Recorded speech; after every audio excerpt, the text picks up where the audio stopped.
물건을 보면 그 물건만 보이는 게가 아니라 물건 속에서 느닷없이 사람이 보여요.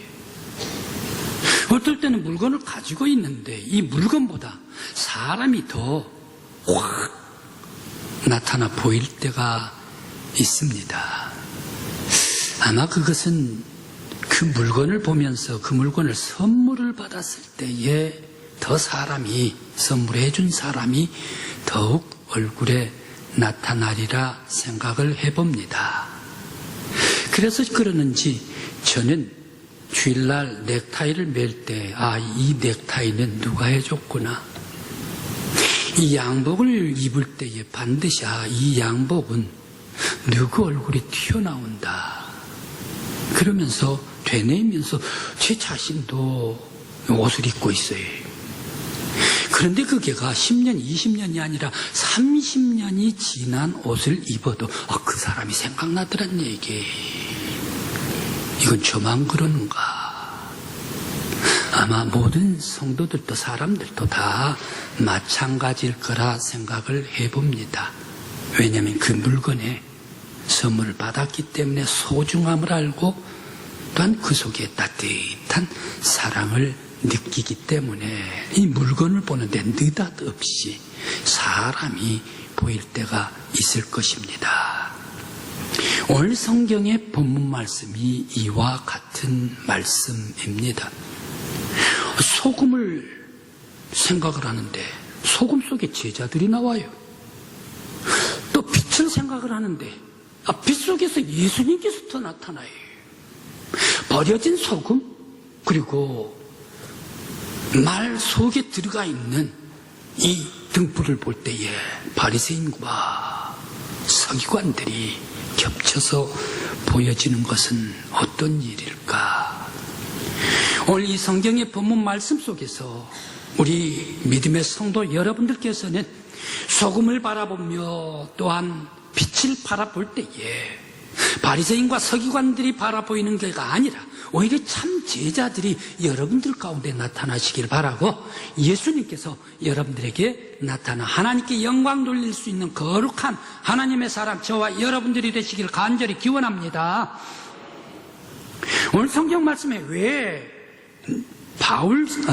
예수님께서는 제자들에게 너희는 세상의 소금이라 라고 말씀을 하셨을까요? 그러면서 이 소금이라 말씀하시면서 맛을 잃지 말란 얘기, 맛을 잃지 말라. 만일 맛을 잃어버리면 세상에 밖에 버려지게 될 것이다. 그러면 사람이 밟을 뿐이다 라고 말씀하시면서 너희는 세상의 소금이라 라고 말씀을 하셨을까요?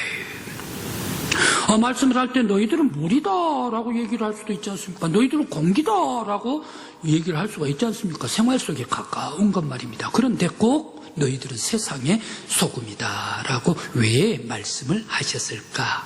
오늘 질문을 해봅니다. 또 왜 너희는 세상의 빛이라 라고 말씀을 하시면서 등경 위에 두어 모든 사람에게 비추게 하라 라고 말씀을 하셨을까요? 그러면서 모든 따르는 사람들에게 이 빛의 비유를 제자들과 함께 무리에게 이 말씀을 주시면서 너희들은 말 속에다가 집어넣지 말라. 빛은 높이 올려놓는 거야 라고 이렇게 말씀을 하셨을까? 또 한번 질문을 해봅니다. 먼저 오늘 말씀 속에서 소금입니다. 소금은 고대에 어떻게 사용을 했나? 지금도 마찬가지입니다만은 바로 이 고대에서는 인내 그리고 순결 그리고 부패 방지에 사용을 했습니다. 부패 방지를 하다가 보니까 이 제사 드리는데 제물을 씻을 때에 소금으로 씻게 되었습니다. 그러면서 바로 이 소금은 하나님 앞에 영원한 언약을 하나님과 더불어 함께 언약을 맺을 때에 소금 언약으로 과거에 고대 시절 때는 이 소금 언약으로 약속을 맺었습니다. 그리고 신약에서 예수님께서도 소금의 맛을 내는 역할과 생명을 살리는 가치를 인정했기 때문에 오늘의 성경 말씀에서 예수님께서 말씀을 주시고 있습니다.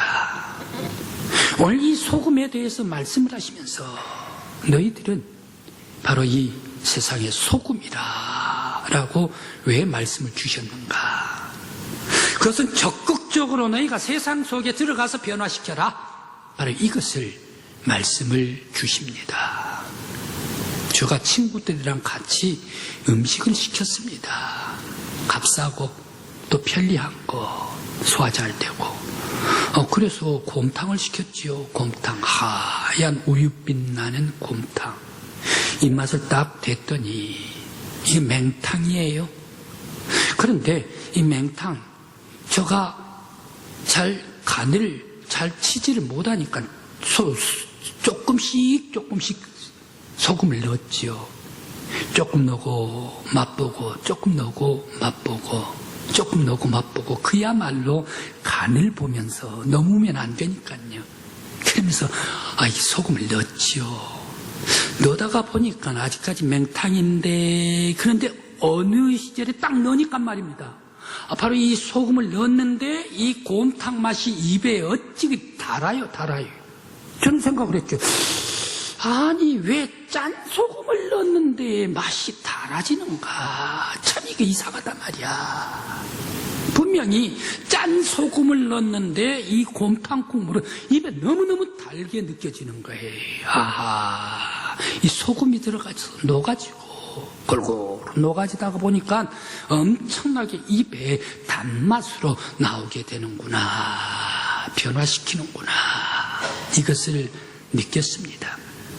소금이 들어가서 변화시키는 것과 같이 너희들도 죽어가는 사람들, 그 사람들을 살려내라, 변화시켜라. 그리고 지옥 같은 악한 세상 속에 너희들이 들어가서 천국으로 변화시켜라. 적극적으로 세속 속으로 들어가서 세상을 변화시켜라. 바로 이것이 소금에 대한 말씀인 줄 믿습니다. 또한 소금은 어떻습니까? 부패되어가는 것을 막아라 라는 얘기입니다. 세상은 평화하는 것보다 싸우고 달려들고, 그리고 세상 사람들은 온화하고 긍휼히 여기는 자들보다 탈취하고 약탈하는 사람들이 더 많아져서 부패가 되어가고 있습니다. 그런데 이 세상 속에 악으로 가는데, 더 부패해 가는데, 이 부패해 가는 악으로 가는 거, 이 세상 그대로 보고만 있지 말란 얘기예요. 네가 막아서라. 그래서 부패하는 것을 변화시켜가지고 깨끗한 사회로 만들라. 부패를 정지시키라. 바로 이것을 소금의 역할로 말씀 주신 줄 믿습니다.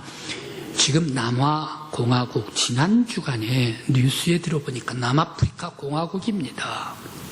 이 남아프리카 공화국에 아주 테러가 일어났답니다. 그러면서 약탈을 하고 있대요. 그 약탈의 대상은 어딘가? 외국 나라는 그렇게 약탈 대상자가 아닌데, 창고는 창고인데 우리나라 창고가 그냥 약탈을 다 당해버리네요. 아마 그 이유가 있을 거예요. 우리나라 LG하고 우리나라 삼성 공장이, 창고가 다 약탈 당해버리고 맙니다. 그리고 자기 나라는 슈퍼마켓이 약탈당해버리고 말았습니다. 그 나라 전직 대통령을 감옥에다가 집어넣었기 때문에 이 사람들이 화가 나가지고 테러가 범하고 그러면서 약탈을 하게 됐다라고 얘기를 합니다. 그런데 왜 LG, 삼성이 손해를 봐야 되는가? 가전제품이란 얘기.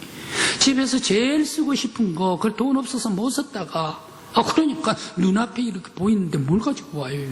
그래, 가전제품, 텔레비전도 들고 와버리고, 냉장고도 들고 와버리고, 청소기도 들고 와버리고, 그러면서 아주 만들어서 창고에 저장을 해놨는데 텅텅 비어버리고 말았습니다. 바로 이 약탈해가는 이런 사회, 남아공이 되었다. 지난 주간에 뉴스가 나오게 되었습니다. 그런데 바로 이 너희들은 이러한 세상, 악으로 가는 세상 속에서 부패하지 아니하도록 네가 막아서란 얘기. 너가 그 사회에 들어가서 변혁을 시키라. 오늘 말씀 주십니다. 예수님께서 사시던 시대에도 부패가 많이 있었습니다. 우글거렸습니다. 어디서 많이 우글거렸습니까? 세상도 세상이지만 세상보다 더 우글거리는 데가 있었는데 그곳이 성전이었습니다.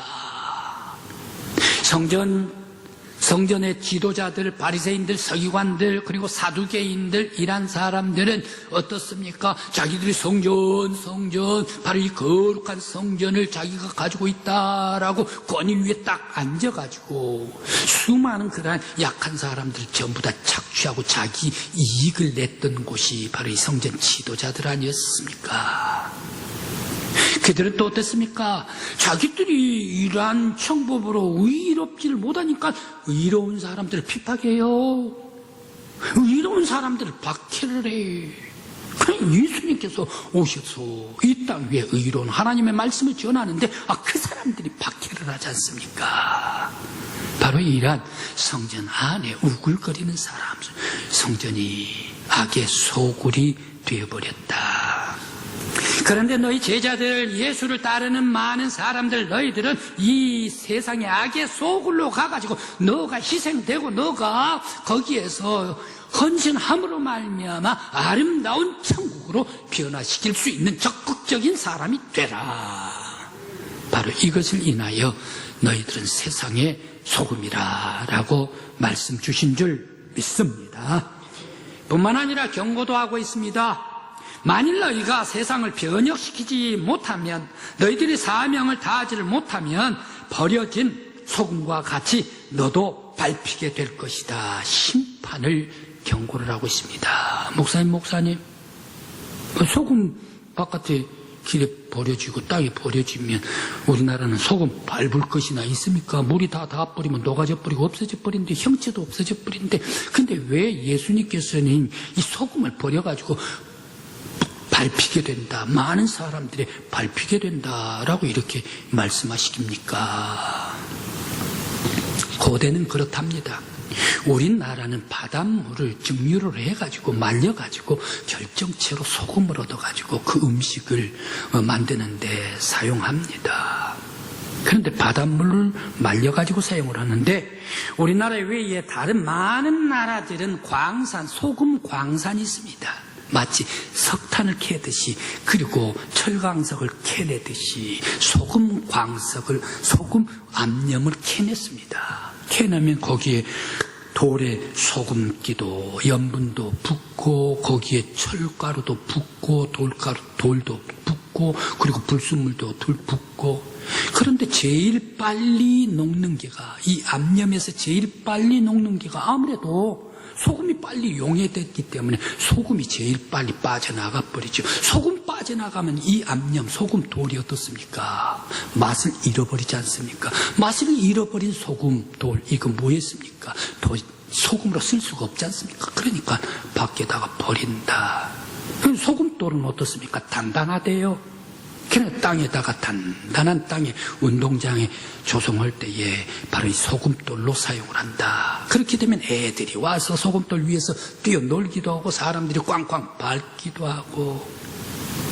만일 너희들이 사명을 다 깨끗하게 이 사회, 어두운 사회, 그리고 암울한 이 사회 속에서 너희들이 사명을 다하지 못하면 너희들은 맛없는 그러한 맛을 잃어버린 소금과 같이 버려지게 될 것이야.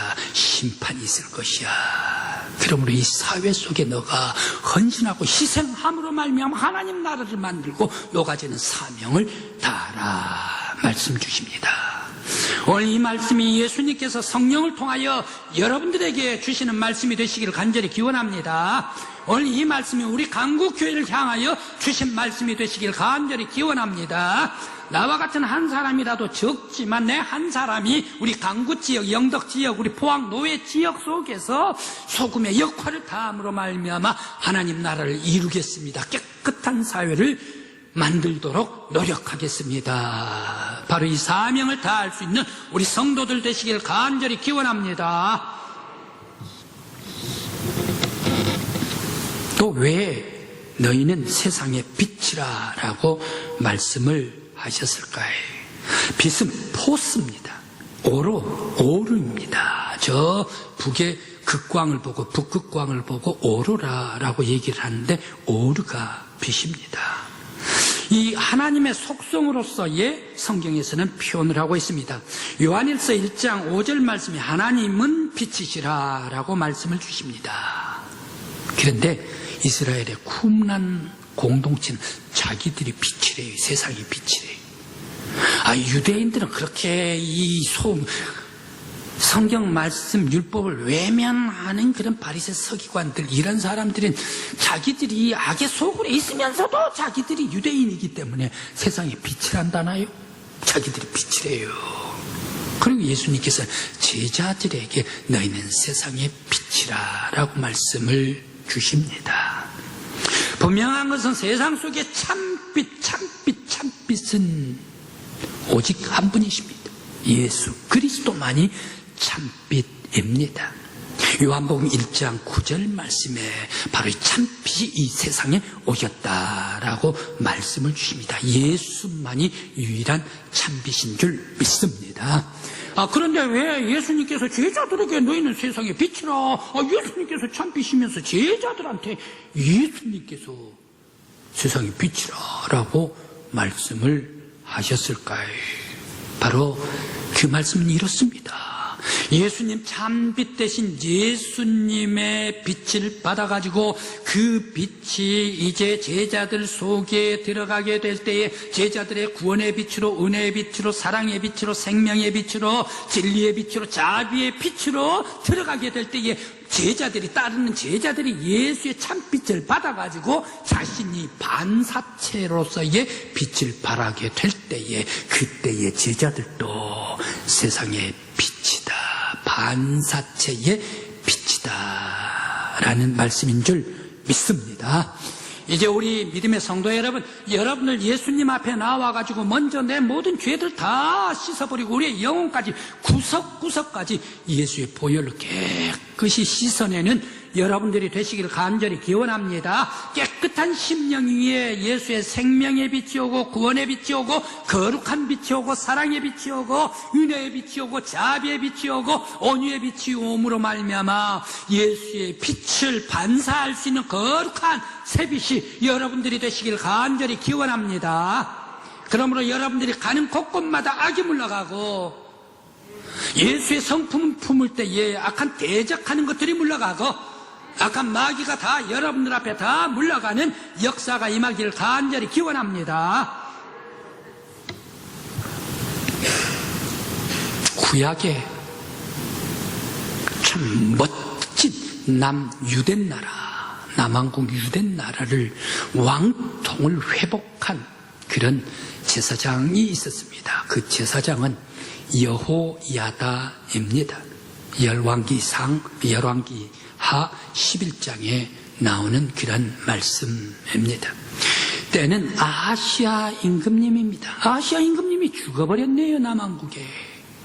그런데 아시아 임금님의 어머니가 아달랴예요. 천하의 악한 악녀입니다. 이 아달랴의 어머니가 임금님 부인 이세벨입니다. 이세벨은 어떤 사람입니까? 북왕국에다가 바알신을 퍼뜨려버리고 아세라신을 퍼뜨려버린 그런 나쁜 여인이었습니다. 그 엄마를 딱 닮아가지고 남쪽에 시집와가지고 궁궐로 시집와가지고 궁궐 속에다가 바알을 퍼뜨려 놔버렸던 사람이 아달랴 아닙니까? 그런데 그 아들 왕 아시아가 죽어버렸네. 그러니까 아달랴가 어떻게 했습니까? 아시아 이 아들의 형제들은 전부 다 죽여버립니다.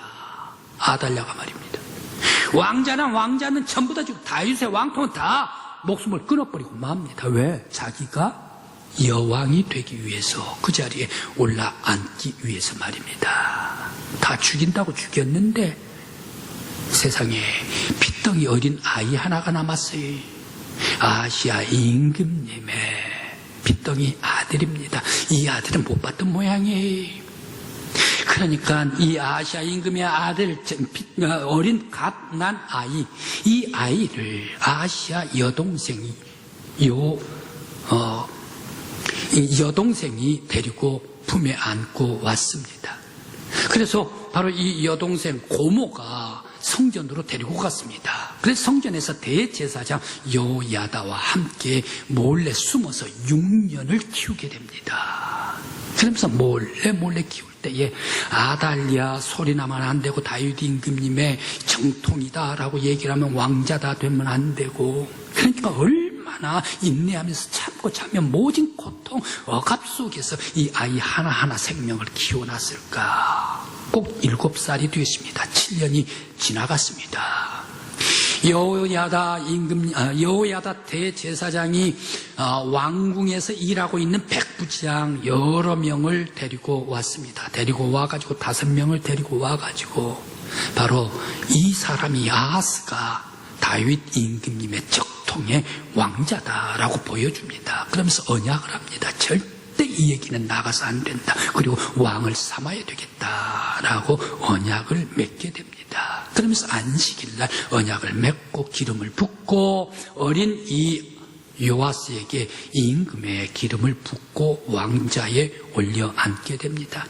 그때에 많은 백성들이 환호를 지르면서 다윗 임금님의 왕통이 다시 살아났단 말이야. 아달랴가 없애버리고 아달랴가 왕위로 자기 맘대로 하고 있는데 이 다윗 임금님의 거룩한 왕통이 이어졌습니다 하면서 온 백성들이 성전에 모여가지고 찬양으로 하나님께 영광을 돌려드렸습니다. 아니 성전에서 이런 큰 찬양이 들리니까 아달랴가 왔습니다. 아달랴 무슨 일이야 하니까 여호야다 대제사장이 성전 밖으로 밀어내라 백부장에게 얘기를 합니다. 왜? 성전 안에서는 죽일 수가 없으니까 밀어내라 성전 밖으로 나가자마자 바로 이 아달랴를 처치해버리고 말았습니다. 그러면서 요아스가 이 어린 7살 때 요아스가 왕이 됐습니다. 다윗 왕을 이어서 하나님 나라를 회복시킵니다. 그런데 또 거기에 바로 이 아달랴가 자기가 왕노릇을 하면서 바알신의 그 제사장을 만들어 놨습니다. 이 mat단이란 제사장, 그 제사장도 전부 다 죽여버리고 거룩한 성전을 회복시켜서 하나님께 영광 돌리는 아름다운 일을 여호야다 제사장이 하게 되었습니다. 가장 어두울 때에, 가장 나라가 힘들 때에, 기가 막힌 고통 속에서 오직 소금과 같은 역할을 다 함으로 말미암아 하나님 나라를 세우고 왕통을 세웠던 대제사장 여호야다. 그는 어떻습니까? 비교해보면 더욱더 그 성품, 인격이 고상하고 아름다워요. 거의 비슷한 시기에 북왕국에는 예후가 왕을 죽여버리고 쿠데타를 일으킵니다. 그런데 그 예후가 왕을 죽여버리고 쿠데타를 일으키는데 그 왕이 누가 됩니까? 자기가 됩니다. 자기가 왕관을 씌워버리고 말지요. 그런데 여호야다는 어떻습니까? 똑같이 아달랴를 죽였습니다. 죽이고 어떻습니까? 자기가 왕이 됩니까? 아닙니다. 바로 이 어린 요아스 겨우 7살 배기 바로 이 다윗의 정통에다가 왕위로 올려놓고 하나님께 영광 돌리고 있지 않습니까? 그 인격마저도 너무너무 깨끗하고 아름다운 사람이 여호야다 남왕국을 회복시킨 대제사장이었습니다.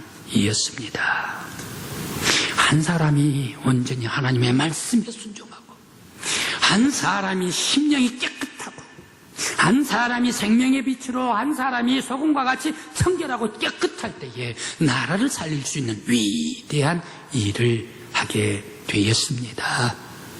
오늘 우리 믿음의 성도 여러분, 나는 적은 사람이야, 나는 별 볼 일 없는 사람이야, 난 나약한 사람이야, 나와 같은 한 사람 모이고 한 사람 모이고 한 사람 모이고 한 사람 모일 때에, 모이는 그 깨끗한 사람들이 모일 때에 바로 그것이 점점 아름다운 사회가 될 줄 믿습니다. 그 아름다운 사회들이 모일 때에 믿음의 성도들이 모이는 곳곳마다 깨끗한 사회가 되고 예수 그리스도의 삶을 닮아갈 때에 바로 그것은 예수님께서 계시는 천국이요 하나님 나라가 될 줄 믿습니다.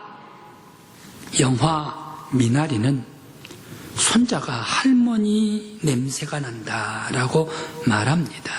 어떤 면에 있어서 이 가족의 정감 있는 얘기일 것입니다. 또 어떤 면에 있어서는 할머니이기 때문에 냄새가 난다. 부정적인 그런 냄새도 있을 수가 있을 것입니다. 그런데 우리 믿음의 성도들은 예수의 향취로 가득해야 할 줄 믿습니다.